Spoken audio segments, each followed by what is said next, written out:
Theodore Roosevelt once said, "The credit belongs to the man who is actually in the arena, whose face is marred by dust and sweat and blood, who knows the great enthusiasms, the great devotions, and spends himself in a worthy cause, who at best, if he wins, knows the thrills of high achievement, and if he fails, at least fails while daring greatly, so that his place shall never be with those cold and timid souls who know neither victory nor defeat."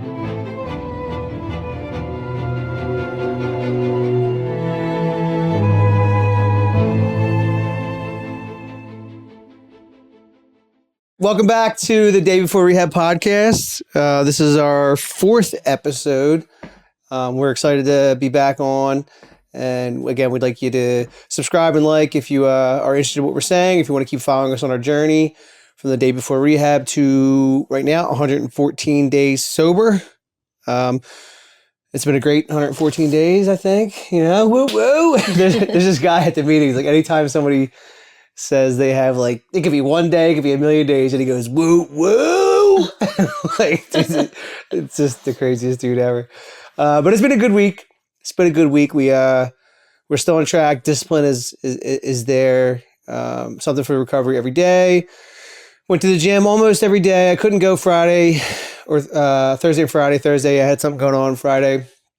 We actually left work early and came down the shore, and which is fine. Still did something for recovery and still kept on track. I got some feedback recently about the podcast. Kind of threw me for a loop yesterday a little bit. I wouldn't say it was positive or negative. It was just feedback about my journey and how this podcast potentially could be dangerous for me. And I didn't know how to interpret that right away. And I immediately shut down. And I'm only sharing this because, you know, people are doing all different types of things in their lives, early in recovery or at any stage in their journey. It could be recovery, it could not be recovery. And when they hear something that throws them for a loop or something they didn't anticipate, it kind of causes a reaction, right? My emotional state changed immediately. And then because of that, I started to shut down. And this was yesterday. So I was thinking about reading the text that I received. And for a moment, I wasn't even going to tell you. Oh, God. I wasn't even going to tell you. I was just going to stew it. Let it stew. Let it stew. And then I thought to myself, the opposite of addiction is connection. Like, I'm just going to share how I'm feeling with my wife and try to process this thought out and maybe understand it a little better.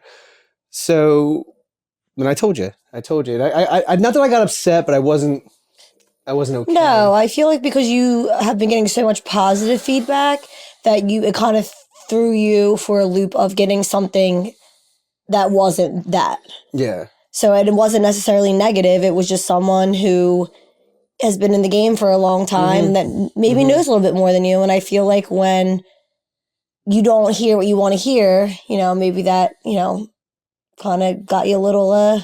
Yeah, I immediately felt that I had to justify my position in life, in my sobriety, in my career, in my journey. And, and I think I made that up in my head, to be honest with you. Yeah, I think I made that up in my head. You need to take positive criticism. Yeah, it was definitely constructive criticism. It was the gist of the criticism was to be cautious. And yeah, take a step back, breathe. Yeah. Because anything you ever do is all in, and you're new in your sobriety. And like you have said, and people that have been sober a long time, when you're new, you're feeling good, getting all the feels back, and not as numb as you've been for a very long time. So you're right. And I thought about this morning, actually all morning. And see, you let it consume your brain a little bit. Hear me out. I thought about, there's a million things I do in my life. Like, going to school is something I am very confident about pursuing. Going to the gym and exercising, the way CrossFit does it is something, I love doing. And at work, being a construction manager, I joke around about self-doubt and all that kind of thing.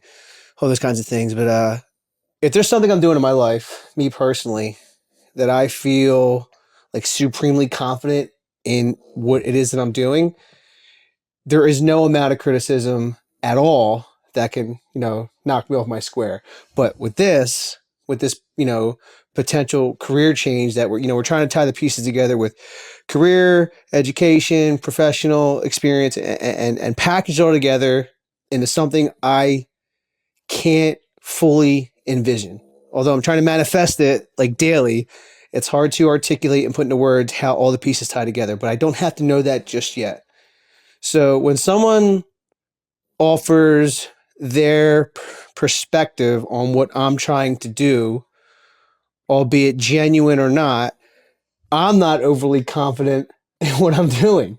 So it fucks with me. Yeah. You know what I mean? If you told me, like this dude's going to beat you in a workout, he might. I'll talk shit the whole time and say I'm going to win. And then like as soon as the workout starts, I'm going to get smoked. And I can live with that. Yeah. I can live with that. But you'll be like, I got you in the first 10 seconds. Yeah, I'll kick your ass in the first minute. Yeah. But it's a 20-minute workout, dude. Yeah. So, at work, I'm very hard on myself at work, but I know how to run a job. So criticism at work, it beats me up sometimes, but yeah, I feel like sometimes with work, you still even let that affect you as well. Yeah. Throughout the years of me being with you, you've self-doubted yourself a lot. Yeah. And I always say, why are you overthinking it? Why are you... I think that's what it comes down to. Yeah, it's with it's overthinking and overthinking. Not giving yourself enough credit. So the reason why I bring this up is because, it did affect me. It wasn't positive or negative, and I let it kind of, percolate in my body, in my head, and not that we had a bad night, but it was weighing on my mind. And we went to the gym this morning, and the same person that kind of offered me some insight, we talked today, and I totally appreciate where he was coming from. All he was trying to say is be vigilant. My therapist says the same thing: be vigilant. The guys that I deal with in recovery, be vigilant. So that's where I'm at. It's hypervigilance all the time in all things. And for me, the only way I know how to do that is the way I've done it, since leaving treatment, is just schoolwork, work, gym, meeting, read AA stuff, stay engaged, and do it to the best of my ability every day. And every day, every 24 hours is different, unfortunately. Yeah. So, but yeah, that's where I'm at today. 114 days sober. It's been great, and our marriage is getting better by the day. And I love it. I love you, and this is great. So, it's great. What do you think? It's great. So I'll kick it up to you. All right. Well, today we're gonna figure out where it all started. Yeah. So you're 41 years old. No, you're 40. Going to be 41. Yes, April 5th. Yes. So I'm gonna ask you, where did it start? When did you start doing drugs? Start doing drugs? Yeah. You can remember. It's you're that old that you can't even remember. I can remember. The first time, it's the craziest story. The first time I did a drug was a Percocet. I think I was a sophomore in high school. Which is crazy. That's so wild. Well, to so me. My best friend in high school, when we were freshmen, his brother was a senior, and his brother always had parties at his house, and they were gangster ass dudes from Mayfair, and they all just did drugs and did graffiti, and but we looked up to him. Yeah. So this guy gave me a Percocet, a Blue Larisette. What is that? It's a 5 milligram Percocet, and I was young. I took it, and I ended up passing out. I just fell asleep. Not passed out. No, yeah. Yeah, just got sleepy. Yeah, went to sleep. And the craziest part is the next day, wake up, and apparently a dude from another neighborhood from Tacony came to the party with a shotgun. And actually shot the shotgun off outside the party, and I slept through the whole thing. But the next time I took Percocets, I think I was a junior in high school. So it was only that one time, sophomore year, and then okay. Yeah. It didn't make you want to do it, No effect at all. Just nothing. But the next time I didn't even feel the euphoric feeling that it provides, But the next time I did, I was a junior in high school. Some girl gave me 2 green Watsons, and that I felt That I felt that euphoria. You have to explain what that is. I have It's no so idea. green These Watsons. are like, It's just I don't know. If they're just another form of a 5 milligram Percocet. because I've never heard these terms before. They're like maybe it's neighborhood slang. I just know that's what they were called: Green Watsons, Blue Larsets, Endo sets, like all different kinds of things. Yeah. So this girl gave me 2 Percocets, and I felt that. That felt great. But like any normal person, you take a couple Percocets when you're not supposed to. I felt all this euphoria, and then I threw my guts up in the bathroom. So that was the first time I took drugs. Was sophomore year, and that's the first time I was ever introduced to Percocets. So sophomore year, junior year, and then what after that? Like, did you continuously do it junior year? No, Did you stop and just like randomly just did it to like party? It wasn't a thing until senior year. But even senior year, we're still always just drinking on the weekends. You know what's so crazy? Like, not to cut you off, but like in high school, you know, most kids drink and it's acceptable, right? Like, oh, you have your first beer maybe 8th grade, or like the first time I had a beer was 7th grade. 7th grade. So this is kind of not saying that if I went to school with you, I would think that you would that you would then become someone who was addicted to drugs, but. You know, in grade school, I was a little naive and didn't think like people drank or smoked, but the people that I went to grade school with that, you know, were smoking weed in 7th grade, you know, getting high before school, like, you know, they were kind of the bad kids. Yeah. Right. And then, years passed and the people that were in grade school that were doing those things are in not great spots. Right. So it's just funny, like to look, you telling me this, that you were one of those kids that I was judging. Well, I wasn't on the surface. Like I sold drugs senior year. I sold. So you can explain like. Well, I sold Xanax senior year, and and I would sell them to kids, and they, I never like was into Xanax because they make you go to sleep and put you down, but I would sell them to Frankie. I would sell them to kids in high school. And they'd be, dipping and falling asleep. And I'm thinking, like, what a fucking bunch of losers. Like, why would you want to do that? And, very judgmental, very naive. But, yeah, drugs were always around. So you sold drugs. You kind of dabbled a little bit throughout the years. Mm-hmm. And then what happened? Like, when did it start getting bad? Like, obviously, you always said, like, you kind of gradually got into it. Like, you just party and do drugs. Like, so what exactly did you do? Because I always was a heavy drinker. Right. I never dabbled in, maybe some Adderall here and there, but never anything more than that. And even that, you only told like 1 or 2 friends that you were doing that. Because, the judgment comes along with that. Because it's just like, oh my God, like to me, Adderall is probably nothing to you. You know what I mean? Right. Where to me and my group of friends, like, that's bad. Yeah. But it doesn't make us any better because, here I was like passed out, getting wasted, blacked out drunk, like bad situations. Yeah. My early 20s wasn't so bad. It was more like, let's just see how drunk we can get before we go downtown. And then gradually over time, Percocets just became a big thing, and cocaine. And But were you doing perks and cocaine when you were drinking and going downtown? Yeah. Okay. So so you were heavily partying with drugs and alcohol in your 20s. Like, so I was. It was so normal for the people that I hung around with. It was like we never realized like what we were doing was like disgusting or like bad. It was just like, what do you mean? You're going to go downtown and you're not going to have any drugs on you, whether it's coke or perks? Like, why would you do that? But you had all. But I think just thinking about it, I think maybe that's what I thought. Probably because you always, even like when I would go with my friends and we're like on a long, I would be like a 4-day like bender, like a bachelor party or something. And you'd be like, you didn't do anything, like nothing. That's amazing. No one did nothing. I'm like, no. Like he's like, well, how did you last? I'm like, I don't even know how I last. You wake up maybe a little drunk or feeling sick, and you would just take a drink of beer, have a mimosa. And continued, so you didn't feel the shittiness of just, I felt shitty. Yeah. But I don't know. I grew up with a group of people that I was never surrounded. I was surrounded by it a little bit. I'd say maybe my junior year, hung out with a group of kids, just smoked weed, drank. I wasn't a big weed smoker. I didn't really even, I didn't really care. But I think it might have been my senior year that me and my sister had gone to a party, or it might have been like someone having a few people over, and they were a little bit older. And I actually don't even know what they were doing, but they had snorted something with a dollar bill. Mm-hmm. And I sat there and was so grossed out. And I'm like, I didn't want to be around that. That was the last time I ever hung out with them. I'm like, this is disgusting. Mm-hmm. You know, and same thing. Those kids, some of them are alive and, you know, some of them aren't. Well, I'll put it to you like this. Like, you said you were grossed out. Yeah.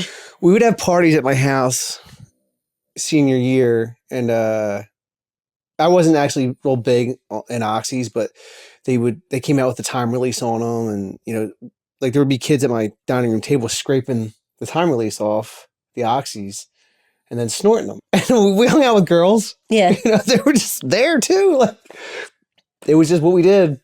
Just what we did. Yeah. It was yeah, fucking awesome. All right. So go back. So in your 20s, you literally drank and partied. Yeah. And then where did you realize that you were addicted to drugs?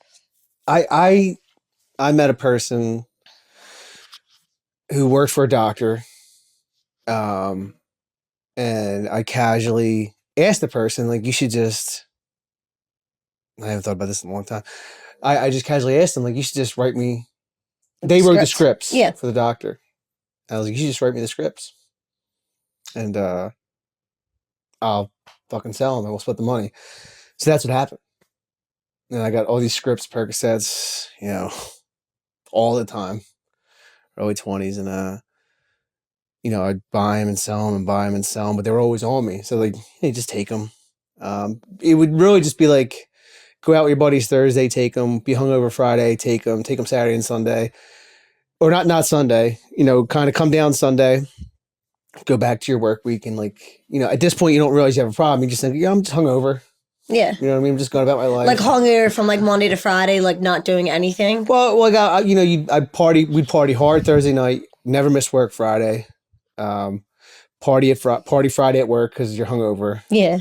Party Saturday. Just lay low, watch football on Sunday or whatever on Sunday, not do anything. And then by the time Thursday comes back around, you just do it again. It's like every week. And what happened was the Phillies won the World Series in 08. Oh yeah. Oh my God. 08, right? So I was like 25 maybe. You 26? were, yes, you're a little bit older because I was, I think, like 20. 93, 03. You were probably 26. Yeah, 25, 26.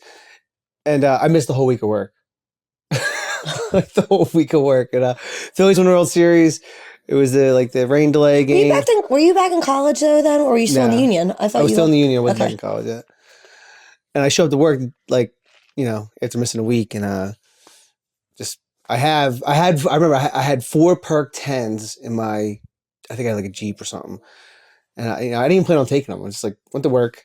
And like, what are you doing here? And I'm like, I'm going to work. They're like, dude, you're laid off. You haven't been here for a week. And I'm like, what do you mean? The Phillies won the World Series. Like, why would, like, come on, really? Like, what do you mean you're going to lay me off? And they laid me off. And then I was like, I instantly had that pit in my stomach, like, oh, piece of shit. And then I took the 4 perk 10s, and that was around about the time where I realized, like, I'm starting to need these things. And you know, it was just, you know, the cycle probably started at that point of like realizing what I was doing was wrong, but not understanding the magnitude of it, because I didn't go to rehab until, you know, 4 years later. You know, like, so you were doing them all like from the age of 26, 4 years from the age of 26, you were heavily, heavy in it? Just casually? In my mind, it was casual. Like I certainly didn't wake up to them. I didn't necessarily need them every day, but at no point could I be in a social setting with people drinking and not want to do them. Yeah. It was so uncomfortable for me. Like before, like growing, like, you know, for like, you know, from like 16 to like, you know, early 20s, like you just drink, you get drunk, you have fun. And at some point, if there was alcohol involved, I had to be on drugs. There was no way to function. Every interaction I was involved with had Percocets involved in them. And all my friends were the same way. All my friends were the same way. I low key took it to the extreme though. I needed them more than everybody else. Like, put it this way: if we went out on a Saturday night and for some reason we couldn't get some perks, it would ruin my night. Where my other friends would be like, "All right, well that sucks." Yeah. So, but we're still gonna have fun. Where I'd be like, "This is not fun for me at all." I would probably catch a bus and actually like go home by myself. Like, I can't enjoy myself. This is crazy. Yeah. So it's kind of. So you went to rehab. So how long were you sober after the first time you went to rehab? The very first time I went to rehab, I left after. What made you go? Just felt like you needed help? Well, so I went. The main reason why I went the first time was because I knew I left the union, and I knew I was going back to college. Right, I went to college in '01, right out of high school. It didn't pan out because I had my daughter, and then it was like '07 or '08.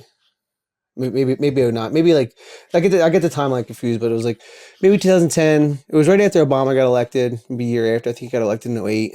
So it was like '09 or 2010.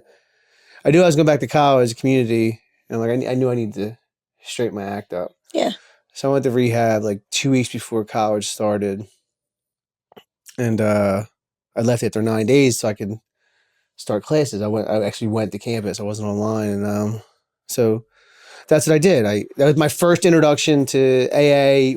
You know, even though my dad was in AA and my sister was sober at the time, I was very, I was not aware of the program or rehab. I just knew that like I needed to kind of pull it together. Yeah. So I went and I was all, I was like all in. For the most part, I kind of got used to being a student again and the confidence of like doing the schoolwork, and I was like working as a personal trainer on the side, and things are going well. And then I don't remember why, but I relapsed, and just it was the same thing on and off 90 days here, maybe 4 months there, all the way through till I got my degree, my undergrad. I got my degrees in kinesiology from Temple. But at no point did I have long-term sobriety, longer than maybe 4 or 5 months. And then I got into graduate school. So here's the craziest part. I get my degree in kinesiology, and I had to take I think they're called the GMATs. They're actually called the GREs, not the GMATs. I took the GREs the first time. Like I had like a week sober. And it's funny, I remember like I was actually like reading vocabulary words in my car, wherever I was driving at the time, in the underground parking lot, about to take the test. Like not realizing like I'm a fucking drug addict and alcoholic, and just not feeling okay with myself. Yeah. I take the test and I don't do well, and I don't get to graduate school, but I have time to take them again. So I take the GREs a second time, and snorted a Suboxone on the way to North Jersey to take this test. And I remember I was in the bathroom and I'm like, in between sessions, I'm like doing squats and like slap myself in the face, like, "Come on, man, stay up. So you got this." And I do want to get to graduate school. And I did 3 semesters of sports psychology, and I kind of had a vision in my mind, even back in like 2010, 2011, whatever the time was, to like be a part of organization development and leadership development. So I switched programs to Temple's organization development program. I got into that. And that's right around the time we started dating. Yeah, we started dating around that time. Yeah. I feel like I remember you still doing personal training in college. Mm-hmm. And then you randomly were like, "Hey, I'm meeting out with an old friend. I think I might try to get back in the union." Because I was fucking broke. Yeah. I was so broke. I got my degree. I got my undergrad degree. I really loved being a student. I loved being away from the union for as long as I was. But I was broke. I was just tired of being broke. And I gave up the journey, if I'm being honest. I gave up the school journey. I'm like, this is just not working out. And I went back to work. And that's when shit really started to get bad for me. Going back to work. I'm back to work in the union, working with people who think and act like I do. And, I think I started, either the week before or the week after Labor Day, 7-8 years ago. And it was bad ever since. Yeah, there was a couple, I feel like there was one company that you were with that they were like heavy. I think I remember someone from our old gym worked for them and saying, oh my God, all they do is perks and drink like on lunch. And I actually think maybe like the foreman or like the boss or something, I think was like a drug dealer or something. Something like that. So it was just like heavy, like just in your face all day, every day. This is how crazy it was. I would take little pieces of Suboxones Monday, Tuesday, and Wednesday, not take any on Thursday, so that I can get Percocets Friday and have them actually work. And I would take them as soon as I got to work at 6 a.m., and then again at 9, and again at 12, and you'd be working till 8, and you wouldn't come down to my apartment until like 8:30, and I'm thinking, all right, my eyes will definitely be okay by the time she gets here. If the last time I do a drug's at lunchtime. Yeah. And that was every fucking Friday. I was just say there was I don't know where we were. Oh, we were at Whole Foods. We were going like maybe to pick up some things or like maybe probably dinner or something. Yeah. And I looked at you and I was like, you look kind of funny. And you were like, I'm tired. I'm like, I don't know. I'm like, your eyes look a little like wonky. And this is before I think I knew you had a drug problem because I feel like you drank before and I don't think I saw any of your behaviors besides sometimes, you would like maybe start a fight so I wouldn't come down, maybe so you could get high. Mm-hmm. But we were in Whole Foods and you were getting annoyed at me. I remember, like, not bad, just like, I'm fine. Like, I just literally am tired. Like, that's why my eyes look like this. I'm like, all right, whatever. And then I remember like walking around and I couldn't let it like leave my mind. I'm like, dude, he looks like he's fucked up. And because there was a tipping point for us where you started to know. Like started realizing you can't unknow that. Yeah. Yeah. And we got in the car and I said, I want you to take a drug test. That's right. And I was like, and you're going to pay for it. And you were like, fine. And then you'd be like, and then we got to your apartment, you're like, dude, you want me to pay in front of you too? And I think you did. I think I was like, yeah. Like the fact that like where you'd get paid from, obviously like from the, doesn't regardless of where you were going to get it from. I knew obviously you'd be paying in a cup and it would be your pay. Yeah. But it came back negative, but you knew that because you were taking Suboxone. Yeah, I knew that. Yeah. Like, and I felt so dumb after. I remember being like, I'm so sorry. Like, so that's fucking pathetic. That's pathetic for me, not for you. Like, well, yeah, looking back, obviously, but at the time I felt like all stupid because I'm like, obviously I've been around it before that I started noticing like some behaviors of that. And I think it was when you had your apartment. I think someone had contacted me that that used to know and then like just spilled everything to me. And I remember being like, oh shit. And I think I told my mom because my mom knew you from the gym and we all had a relationship prior to you and I having a relationship. The only reason why I'm sitting here with you right now is because I made such a good impression on your mom and you before. Seriously. And I remember being like, do I believe this girl? Do I not? Like, what do I do? And I'm like, I feel like every girl's like, oh, that girl's crazy. And I'm like, oh, I'm like, she was fucking nuts. Yes. But still, that just is like the typical, like even a girl, like knowing that guys call girls crazy, we are like, oh yeah, she is crazy. But I'm like, you know what? No, I'm like, she obviously, what does she have anything to gain from telling me this? I remember telling my mom's like, Meg, like this is, decision you have to make. And then again, in my mind, and this is like, I'd say my dad being like, you got to give everyone the benefit of the doubt. You can't. Thank God for Mr. Maloney. Yeah, you can't, just assume until, prove it and, whatever that saying is. Innocent until proven guilty. So I was like, okay, well, I'll ask you. And you were like, no. I think you like touched on it maybe a little bit with me, but I still gave you the benefit of the doubt because I had not caught you at the time. And I think, I don't know if that was year one. Was that year one or maybe going on 2 years? I think it was year one going on 2, but that started the chain reaction that ensued. One of the straws that broke the camel's back was the time at Target. Oh, I knew I was, I knew I was caught. The game was over. And we went to Target. You wouldn't even look at me. I was like, and I didn't take any more, any less. But it's like sometimes, I guess, depending on what was in my system, it would hit me a different way, and like my eyes were just a dead giveaway. And at this point, I didn't give a shit again. You didn't. I don't think you. I think at this point you didn't even care. I mean, I don't remember what. It was middle of the summer. I remember middle of summer because it was middle of the summer, and that was a problem. Yeah, I don't remember. I think we got in a fight again, like typical. Looking back at our relationship, was we got in a fight, probably of something that was so small that you blew up. And then the same thing that, obviously that we talked about, you would make it me reverse it and make it like something I was doing wrong, right? Like you had started the fight, you had gone crazy. Here I was forgiving you for something you did. And we're in the car. Yeah, just like you said, we were in the car. I think we were like kind of arguing a little bit. You were getting, a little bit nasty. And we go to Target and you wouldn't even look at me. And I'm like, why aren't you looking at me? And then you looked at me. I was like, oh shit, well, you're high as shit. That's why you're not looking at me. And then I think I still let it go, but you had shown up to my job. That was right. Because you would go to the gym, stop by, hang out for a little bit, and you came and you walked in and I saw you. I was like, oh, hell no. Yeah. I'm like, hell no. Yeah, get outside right now. I said, do not ever show up to my fucking job looking like that again. I'm like, if I notice it, I know other people are going to notice that shit. It was like a dead giveaway. Yeah. I said, you were like, well, can I still sleep over? So, this is when you had your partner. I'm like, no. I'm like, you need help. And I said, same kind of situation when I did this time. I'm like, I will not be with you if you don't get help. And then you went to rehab. Yeah. The first time with me. So you were at rehab before, then. Yeah, this is the second time. Second time. Yeah.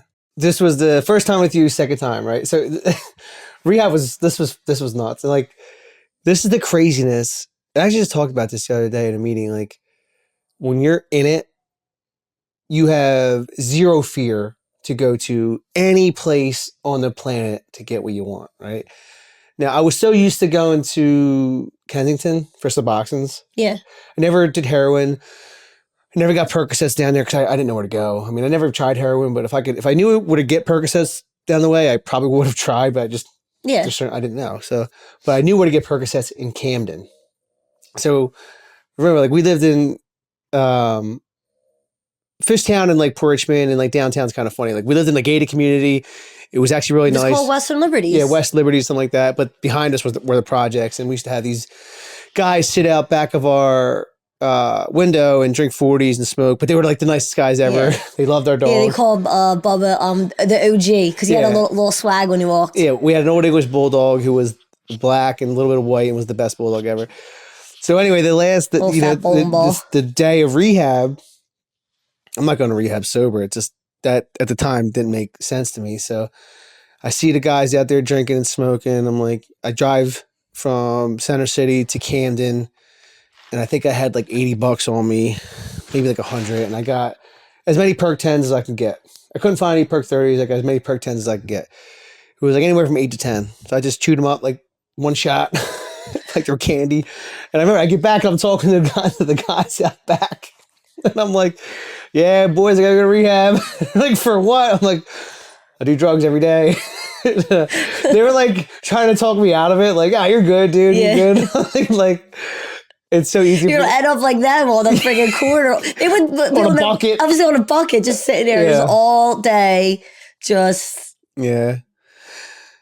So a couple things, like, it's like I go to rehab. I leave after 2 weeks. Yeah. Because the lie that I presented to my employer was that my grandfather's place in Key West got destroyed in a hurricane and we got to help him clean up, and this help that we're going to do is only going to be 10 days. I'll be back in 2 weeks. Don't get fired. And like, I was sober for a little bit. I had one bump in the road, and then we got the year and a half together. Yeah. I actually got your windows tinted for you. For going to rehab. Oh my God. So speaking of the windows tinted. So that was after. So I go back. So you went to rehab, and I was like, oh my God, he went to rehab. I'll get his windows tinted for him. It'll be a nice surprise to come home to. So go ahead. So I forgot about this. So I fucked up one time after rehab before getting the year and a half. And it was the day or two before Thanksgiving. I'm in my truck, black Dodge Ram, tinted windows, construction clothes on. I go to Camden, and I get out. I park at this place, and I'm walking around, and I find this bum, and he gets in my front seat, and all of a sudden now there's 3 bums in my truck, and I'm like, well, this at the time, like, I'm like not panicking because I'm like, just fucking, as long as I get the drugs, I don't want to give a shit what happens. Tries to give me fake drugs, and next thing you know, the 2 bums in the back get out, and I run around the side, and I'm beating this bum up with his school bag. I'm hitting him with his own school bag, and I'm like, I kind of get a moment of clarity. Like, I need to get out of here. This is going to be a problem for me if I don't leave. Yeah. And I leave. As I'm leaving, the bum picks up a brick and throws it to my window. And I'm like, oh my God, now what am I going to do? I got to get this shit fixed. We're going to dinner that night. Yeah, we're going to dinner. Like, I got to get this shit fixed. So then I go to work. And the foreman at the time was a former, I don't know if he was a former Hell's Angel. He was a former biker. So he was like a tough guy. And I'm like, I fabricate this lie, I was at Dunkin' Donuts and I got to fight with this guy and he threw a brick through my window and he's like, well, let's go get him. And I'm like, no, he's probably gone. I'm like freaking out. I'm like, I got to get this shit fixed. So I first you got to get the window fixed. Then you got to get it tinted. Yeah. So I managed to do all this. I get the window fixed. I get it tinted. And I have to somehow, I don't even get high this day. I'm like, I have to weather this storm now. Weather this embarrassing, low self-pity feeling. And take my girlfriend out to dinner. I was like, talk about painful. And then, at that point, that was the lowest I felt that I was ever going to get. And we got the 1.5 years sober. And I can't take back anything, but the best part about the 1.5 years sober was that we did have a good relationship. Yeah. We were in love. We got engaged. My career progressed. I got into construction management. We just were about to buy a house. And all that happened in a 1.5 years, right? And then, it's kind of like twofold, right? It's like on one hand, you pulled your life together for a 1.5 years and you were able to, start the genesis of this amazing life. And then I thought I could do things my way. I screwed up and that lasted 5 years. Yeah. 5 years. And, I was thinking about this today. It's like, going to rehab is like a traumatic experience, dude. It really is. And like, and then I thought about my dad dying and obviously I talked about him a million times and my sister probably wouldn't agree, but, my dad dying was the worst thing the second worst thing that ever happened to me. The second worst. Or the second hardest thing to process and deal with. But the hardest thing to deal with was getting sober. Because like I would live this life, and this, I would live this life where I'd wake up every single day and I'd want to stay sober. Every day. And every day I couldn't do it. And like, how hard that is? Yeah. Well, I don't know how hard it is, but I know how hard it was for you. Like the loneliness, the despair, the depression, like every single day, like being lonely in a crowded room, just being so beaten down and broken. Like even at family parties, you could tell when you were sober or not sober. You like interacted not more, engaged, and then when you weren't, you were not engaged. Just distant, you kind of hang out in the other room. But then I kind of was like, all right, well, that's just him. And I don't blame him for not wanting to go to a party. So bullshit. But I know, but you know how I am. I'm like, well, I don't feel like being here. So why am I going to make him suffer through it either? So I never really cared if you left a party early because I thought, okay, well, he doesn't like being around drinking and people drinking and the social aspect of it. He struggles. And I had just thought it was just you being you. I just never thought, oh, well, that's because he's high or wants to get high. I always just took it as like just being sober and being around that was definitely difficult. Yeah. We touched on the last podcast, the experience that I had in treatment with the guy with the Suboxones. Yeah. And my response was like, let me get one. And I thought about that this week. Like, I was a drug addict. I wasn't in recovery. I wasn't doing anything to progress my life or to get better in any shape or form. And I was conditioned for that type of response. And then I thought even further into it, like, getting sober and going to rehab and making that decision, like in my mind, that's like a traumatic event. It really was, like, because you're at the lowest of the low. Like I never talked about suicide and I never really had suicidal thoughts, but I considered that could potentially be an option for me. I remember sitting at my desk at work, like, I'll never kill myself, but I do wish this would go away. Yeah. You know what I mean? I wish this would go away. And like, I'm like thinking these thoughts and dude, I looked up hypnotists online, right? I looked up hypnotists online to get rid of my alcoholism. I got antidepressants from a website. This is over the 6 months before rehab. Yeah. I would do anything to stop feeling this way, except for stop. Yeah, didn't you go to the like the weed store? Not the where did you go? I got to get gummies. Yeah, I got the gummies not to get you high. Dude, I got the gummies not get you high with this CBD or whatever. And I'm like, listen, I tell the girl at the counter, like, I'm trying to get sober and not do perks. I'm like, can you help me here? And she's like, yeah, this will help. Take one of these. Like your total bluntness. Like, hey, I'm a drug addict. Take one of these, take two of these. This is a Thursday. So I go into work Friday and I take what she says. And I'm the highest I ever was in my adult life. Yeah, you said you couldn't move from the desk. I couldn't even walk from my desk. And the roofer came and I had to go over the drawings about the roof and the details. And I'm like, literally in la la land. Like this, I can't even formulate a sentence. I think I'm talking to the guy. Am I talking to the guy? I'm really not even sure if I'm talking to the guy. Like it was so bad. Luckily my partner wasn't in it that day. So I could just hide in my office, but I would do anything except for stop. Yeah. You did the same thing in the tobacco store.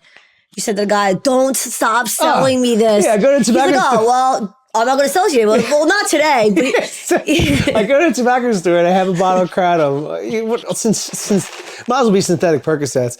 And I'm like, look, this is the last time you can sell me this. If you see me in here, throw me the fuck out. I'm serious. He's like, well, give it back. I'm like, no, tomorrow, I mean. Yeah. So then sure enough, a week later, I go back in there and I'm like, you got anything else that's not as strong? And he's like, take these pills. I'm like, all right. So I just fucking started taking all these fucking synthetic perk pills, whatever. You don't even know at this point. Anything and everything to not stop getting high. Yeah. And oh my God, dude, that's traumatic, dude. Yeah. That is a horrible way to live. And trying to be a good worker, trying to be a good husband, trying to be a good father, trying to like still kind of stay in shape. Like, you know, like if anyone knows me at the gym, if they ever saw me just go in and do squats, push-ups, and pull-ups, yeah, I was high that day. or I wasn't high that day, and I was really trying to like I was trying not to be high that day, but like it was just a bad day. You know what I mean? Now you go in, we just ran 100 miles. Now we're doing 100,000 meters on the skier. Like, I'm just so glad it's over.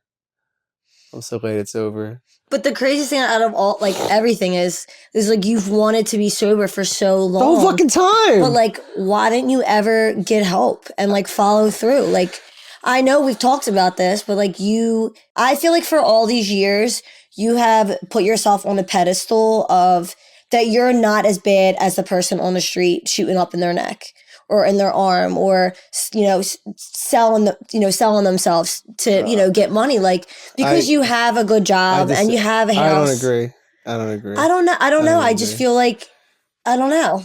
I knew you come off that way. Maybe you don't see that you come off that way, but I knew that I felt the same way as those people. I knew I felt the lowest of the low, which relatively speaking would be the same as their lowest of the low. I think I thought I could do it on my own. I didn't want to commit to the program. I didn't want to commit to recovery. I wanted to stop feeling the way that I was feeling and do it my way. But the on and the off is you've been doing it for you. You've been doing that for years. Yeah, right? No, like, and that's the insanity. Like, I can do it myself. I can do it myself. That's the insanity of it. Before you could, you did. No, well, you know, like we talked this before. Before, like if I could just get to 5 days on the and you'd be like, what the fuck is 5 days? That's crazy. Because I swear, this is you have this thing with your head. Like, this is why I'm always like, you have such a strong mindset with everything you do, right? Work, like you're all in work. Like, what can I do better to be a better worker? The gym, you want to be better at the gym. Like everything in life, like how to be more successful. Like, but this was the only thing that you let consume you, right? So I feel like you literally mentally trained your brain. Okay, well, the first day, you know, Monday's going to suck. Tuesday's going to suck. But if I just get to Friday or if I get to Thursday, I'll be all right. Like you always said, I just got to get past the first 4 days. Because I feel like for the longest time, you've given yourself like 4 days. Like it's like an imaginary number. Like just got to get to 4 days and I'll be fine at day 4. But like, why? Like what made you even think like by day 4, I'm going to feel normal? I just remember... It was so confusing. I'm like, what do you mean? I just remember there was a mental shift. when I woke up on the 5th day. But don't you think you mentally trained your brain Yeah, that's going to be right, because right. it's been years of it? This goes back to like these conditioned responses. Like, you know, I was conditioned to say, let me get one in rehab when I thought the dude had something. For some reason, I trained my brain to think like, get to 5 days and you'll be fine. Yeah. And I don't know specifically where that came from, but it worked for a handful of years. Like if I get to 5, I could usually get to 90 and then I would fuck up. Or if I get to 5, I could usually get, you know, a handful of weeks. And I think those getting to 5 days as often as I did is what salvaged our marriage, because we would have short stints of a good partnership. Yeah. And then, you know, then it would fall apart. And like, I don't know where it came from. I couldn't fully give up the way I was living. I couldn't do it. But then this time around, I couldn't get the 5 days. I couldn't even get past 2. No, yeah. I couldn't do it. You said we went on vacation. You said you didn't do anything on Yeah, vacation. that was like, you know, I didn't bring anything, and I knew there's gonna be sober dudes there. And that was, again, I'm like, this was like the catalyst. This was the problem. Like, we went on vacation in October, and the whole time, like the month or 2 leading up, I'm like, all right, just get 5 days before day 1 of vacation, and the vacation will be amazing. I couldn't do it. I got like, I think I just didn't do anything the day before we left. And because I knew like I had to work out with my wife every morning or it's going to be a red flag. And we worked out every morning. Yeah. And the whole trip, I was physically okay, but mentally I was dying. Yeah, but there was a day when the Eagles were playing and you went upstairs to take a nap like midday. And me and your sister were in the pool. One, you never came down to tell me you were taking a nap, which I was like, that's so weird. I remember I was so annoyed. I think I like tore you up through text message. I was so pissed. I'm like, you're 2 feet away. And I said to your sister in the pool, I said, I think your brother's not sober. I was. And yeah, but you were sober on vacation. Well, I mean, like, you were not sober. Sober is, I'm lying. I was not sober. I just wasn't high on vacation. Yeah. So, yeah, on vacation. But, like, I didn't think you were doing things on vacation. I was not. I just had said. There's a difference between being sober and not getting high. Yeah. I was just not getting high. And I was like, I don't think he's. She's like, I don't know. She's like, I think he is. I'm like, I don't know. I'm telling you.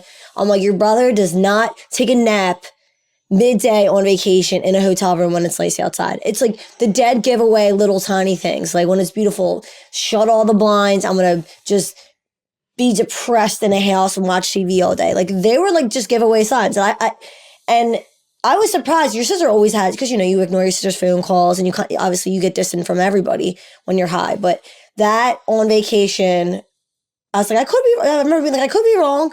I was like, but I don't know. I'm like, I've been with your brother long enough to know these little tiny things that were kind of giving the tiny little hints.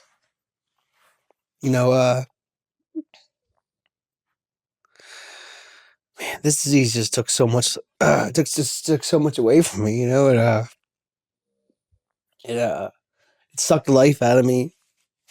It sucked the life out of me for over a decade, and vacation after vacation, family event, dinners, you know, engagement with my daughter, like my poor daughter. Like I know she is affected by this in her own special way, and my marriage, and, you know, my dad never saw me truly sober, and it took what it took, right? It took what it took. So, and this is kind of important to me, right? So 114 days sober just kind of reminds me, I had to do a performance review a month after rehab. And my boss knew, obviously, about treatment, and you have to put some of your, you know, positive attributes. And the first thing that came to my mind was being resilient, right? Overcoming adversity. And, you know, being resilient is what's going to define me. And my sobriety is what's going to define me. And not going to Camden, not going down the way, not ruining event and experience after experience. And it's my resilience is going to define me. And, you know, and not right now, but I want to talk about what being resilient means to me at a later date, and how this experience to me was a traumatizing experience because I think I just saw the culmination of a decade and a half being wasted. And you had to make a choice, right? You just wasted 15 years of your fucking sanity and you're hanging on by a thread and you have this beautiful woman, this beautiful family, and this beautiful life, and you're throwing it all away because you're a fucking drug addict. And being a drug addict doesn't define me, but being a recovering addict and being resilient and being able to persevere is what's going to define me. That's moving. So I have so much that I want to discuss about what I feel resilience is and perseverance and how trauma can affect those kinds of things and what that could do for your mental state. And if you're interested, like, subscribe, and stay tuned because next episode I'm going to touch on those things and 114 days sober, and we'll keep it moving. Woo! Woo, woo! Love you. Love you. I guess I want to end it this way. Love you, bro. Yeah. We love you, Dad. I love all of you. We love you, daughter. I love you too.